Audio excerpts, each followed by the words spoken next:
તો આજે ગૃહમાં રજૂ થશે ગુજરાત સમાન નાગરિક સંહિતા બિલ અને ડેપ્યુટી સીએમ હર્ષ સંઘવી વિધાનસભામાં આ બિલ રજૂ કરશે. યુસીસી પર વિસ્તૃત ચર્ચા બાદ ગૃહમાં પારિત થશે આ બિલ.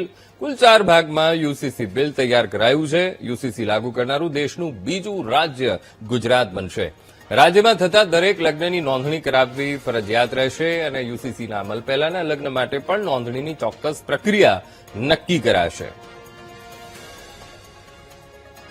આજ મુદ્દે સંવાદદાતા મેહુલ ફોનલાઈન પર. મેહુલ, આજે ગૃહમાં દિવસ ખૂબ ખાસ રહેવાનો છે કારણ કે ગુજરાત સમાન નાગરિક સંહિતા બિલ પારિત કરવા જઈ રહ્યું છે. મેહુલ, બિલકુલ જે અંકુર વાત કરવામાં આવે તો સમાન નાગરિક સંહિતા બિલ યુસીસી જેને આપણે કહીએ છીએ તે બિલ આજે પારિત કરવામાં આવશે.